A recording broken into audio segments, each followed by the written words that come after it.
Okay, so 9-8 Foreign Trust, the breakdown.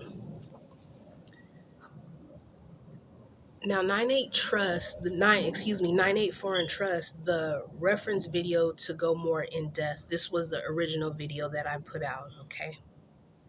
Because like I said, I'm just trying to really keep it short, sweet, to the point. Okay, so Title 26 U.S. Code talks about the IRS. So you guys can go look that up yourselves. Go get the information that you want about the IRS.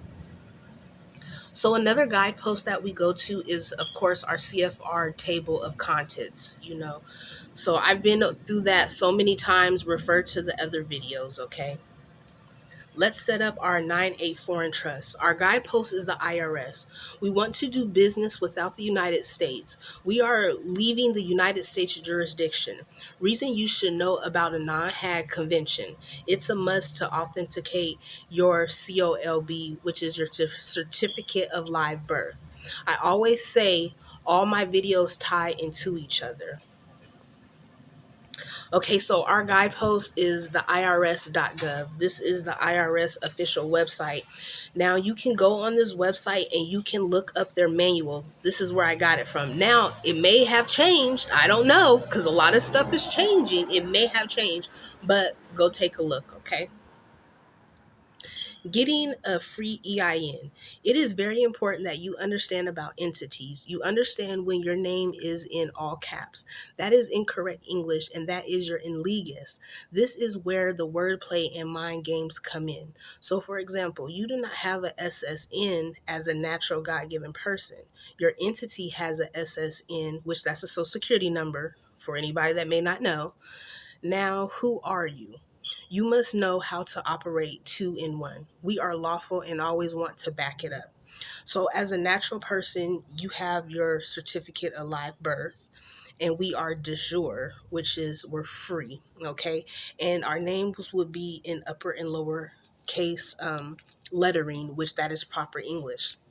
Now your entity side, which is your inlegus, that has a birth certificate, which is de facto, so that means you're a slave, and your name is in all caps, which that is incorrect English, like I said, and you can ask any professor, anybody that really understands and speaks proper English. That is just, it's made up. That's what makes us Civilter Mortuus, you guys, okay? Getting a free EIN. One, reason you need to know how to distinguish who you are and what hat you wear at all times. One, EIN you can apply online with the SS form. As a foreigner to the United States Corp, you belong to the United States of America. One is an entity that is de facto. One is free, which is de jure. If you do not understand or know the difference, you must read or ask your tribe for help.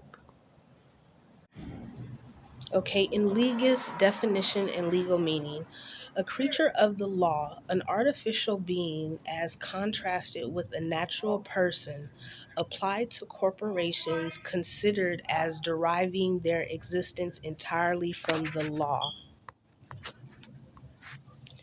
We will still use SS4 form. Our source, 21.7.13.3.2.7. Foreign entities definitions and instructions.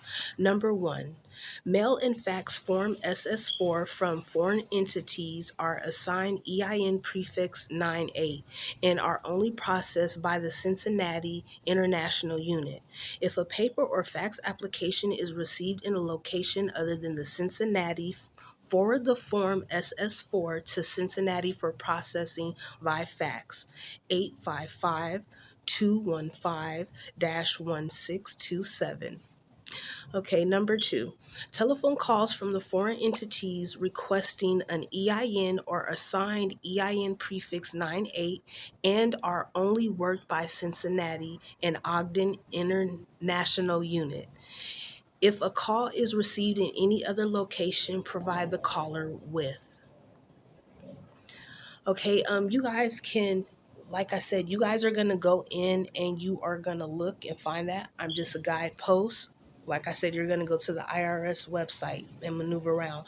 But this is how the SS4 IRS form looks. Now, at the end of the day, we use the SS5, which is through the Social Security Administrative Office, okay? Don't you want to use SS4 before you use SS5? So that's why I tell people you should be operating in the capacity of a business of as entities at all given time. And this is the form you use to be anybody you want to 5 days a week, okay? Okay, the term foreign trust means any trust other than a domestic trust described above. Our source, IRS.gov. You guys, once again, go to the website. I'm just a guidepost, okay? And it's going to break down everything.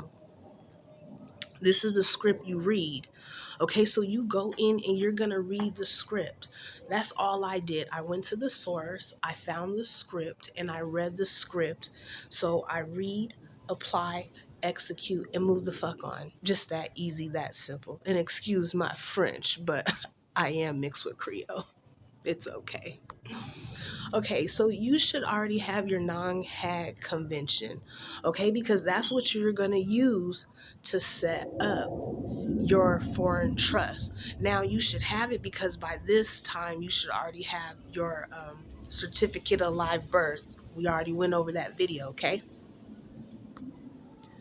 Okay, so the IRS 882, oh my gosh, I'm so slow. My bad. IRS 8832 entity classification election. This form is for any EIN, aka entity, that your in Legis operates in.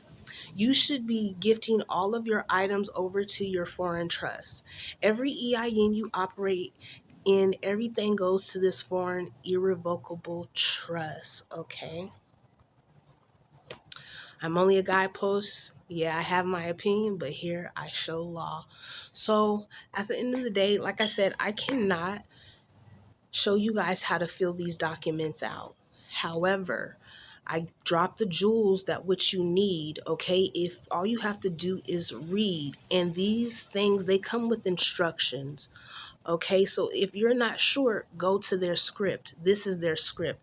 The, Google the IRS manual. I Google all of their manuals and I read their scripts. I figure out their scripts so then I know where to go from there. Nothing more, nothing less. So like I said, if you guys have any more questions, what you're going to do, you're going to go to the IRS website. Oh, yes, you are. And what are you going to do when you go to that IRS site? You're going to go ahead and you're going to look around and see what you see because it's out there. Okay, so I hope you guys enjoyed. Once again, I'm just a guidepost. I can guide you guys to the sources. I can let you know where I get my information, but I cannot tell you how to figure out the forms. Same thing with these people. They are not going to, they're not going to fill out the forms for you. They're not going to tell you how to fill them out. But if you are missing something, they can give you instructions. They can give you the correct forms that you need to get done what you need to get done. Okay.